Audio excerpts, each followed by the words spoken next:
Well, I heard from some of the very fancy political streets that bro culture was actually like taken. The term bro culture is to young men that Latinx is to the Hispanic and Latino community. I just want to throw that on the table. Is that true? Like, is the bro culture, is it a backlash? Us talking about bro culture? I mean, look, I certainly don't feel like I'm a part of a bro culture, but there is a manosphere, right? There's a manosphere where these conversations are happening, where there are conversations that are not happening in mainstream media, conversations about masculinity, about how masculinity is evolving. I get these texts from my dad in WhatsApp groups all the time about how what we are eating is reducing masculinity. I'm like, Dad, I promise it's not because I ate avocados, but that, you're right. So there is an environment where conversations are happening that Democrats are going to have to penetrate. But when we get there, we're going to have a different conversation. And some of these conversations are complicated, right? This is what we talk about, reclaiming values like masculinity and spirituality. What does masculinity look like in a Democratic Party? Right. What is the role of masculinity if it's not all toxic? But it's not. See, that's the problem. So I think you just jumped onto a false narrative. It's not about what masculinity is in a political party. It's what's masculinity in our culture. In society. That's right. What does it mean for a young man to grow into a father, to grow into a productive member of our community? So this whole bro culture BS is this psychological warp game with young men telling them that they got to, have a particular attitude about women.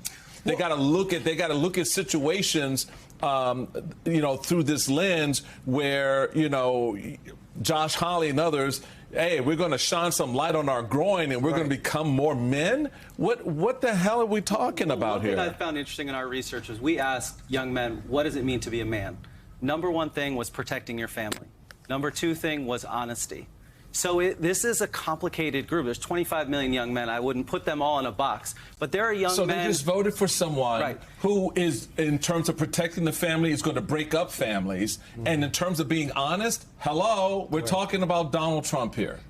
That's my point. There are young men who voted for Kamala Harris who have concerns about feminism. And there are young men who voted for Donald Trump who support abortion rights. This is this true swing group. 7 million of them voted for Joe Biden in 2020. They can go back, but we have to speak to them and realize that they're not fitting into these boxes that we're used to. Right. So after the election, you had a briefing, Young Men's Research Initiative, and your researcher said two things that I've been thinking about a lot. One is that people will say, like, well, who listens to 3 hours of Joe Rogan? People who stock groceries, people who drive trucks, like it becomes a parasocial relationship. But also this idea that Democrats are so focused on the policy and the messaging, and that is one piece of things, and that is for the party to contend with. But what your researcher said is so long as whatever that policy and whatever that message is being filtered through the kaleidoscope of the media that folks are consuming, not just young men, right? Just this powerful media force, they will find a way to say, well, that message from Democrats isn't for you. That policy from Democrats isn't for you. So there's also, from an infrastructure perspective in the progressive space, someone has to deal with the kaleidoscope, either by penetrating the kaleidoscope or by saying, here's some alternate forms of media where, it's fun and it's entertaining and we talk about culture and we don't jam the vegetables into your mouth. We understand you're a full person with a full life, and we can talk to you that way. There goes the avocado. Let's talk about the investment problem. It's a fruit. If you go to the Democratic Party's website right now, they have a page on who we serve, and it lists 16 different groups. It says women, seniors, rural Americans. One group that's not mentioned is men. And I don't think that Democratic leaders are saying we are not for men, but the message is getting across. If you look at dollars spent, Donald Trump in this campaign outspent Dems 4-1 in terms of online ads targeting young men, 10-1 in swing states. So there's clearly an investment problem. And then we need to start thinking about these distribution channels. How do we actually get through the kaleidoscope and get those messages that we want to young men? A part of my concern, though, is not just that what you describe as like the Democratic message is not for these men. It's that far too often it feels like Democrats are saying those men are not for us, right? If they don't, the partisan, the progressive Puritanism, right? I tell people all the time, in my household, my father is the head of household, and my mother agreed with that, right? That there's not, that in a culture that has raised men to believe that men are head of household. When they have questions about a woman as president, it doesn't mean that they're no longer our voter. It means we have to engage them in a tough conversation about why gender roles are evolving, why our country is evolving. It's the same thing Barack Obama did in 2008. He didn't tell every white person that had bias, "You're not my voter."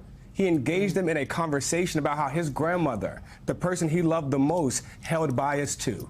And that's what Democrats are not doing. We are rejecting these men who have opinions that are different than us, who don't hold our progressive Puritanism, and we're telling them that they're no longer our voter. We don't want you here if you don't lead with your pronouns. We don't want you here if you don't believe that a woman should be president, as opposed to our country is evolving, there's a role for you in it, and this is what it's going to look like. One other thing that Obama did go ahead. No, yeah, please. Was he showed up everywhere. I remember seeing Obama at World Wrestling events, and he would talk to anyone, and he had that approach. The other thing is, I think we need to do a better job of listening to what is going on online and what young men are saying. This is a rapidly changing landscape. The world in 2026 or 2028 could look very different, and the first-time voters, they're in high school right now. So we need to be prepared. It's not just the battle we're fighting right now. It's keeping our eye on what's going on so we understand what's coming. I think this head of household piece that you hit on and you and Aaron are dovetailing, I really think that there is something there.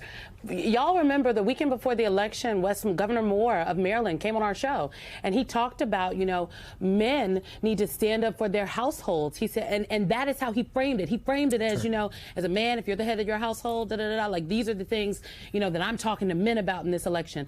And what I've heard is that some voters have felt that maybe the language that was used to speak about men and in this election was a little condescending. It's like, let's talk to the men, and maybe we all need to rethink it. But I really think that when I talk to folks and they're like, oh, well, people just didn't want to vote for a woman, what you're saying is right, Terrence. In a culture where men have been, young men and boys are raised to be the head of their household, and they're saying, well, I don't know if a woman can be president, we can't write that off. We need to engage it. It is painful, though, because it's just like your mama raised you, but you don't think your mama been telling you what to do your whole life, but now you don't want a woman running the country? It's painful, but you got to have those conversations, is what I'm hearing. That's right, and these are going to be painful conversations, but there's a way to hold our progressive values, right? Hold our progressive values and message them through these types of lenses. Look, as the head of my household, it is incumbent upon me to protect my family from a government that tells my wife or daughter who they can and cannot be. If God grants everyone freedom of choice, then why should government grant my daughter any less than that? That is a different lens. That's a religious lens, a masculine lens for the exact same progressive values. We can do both.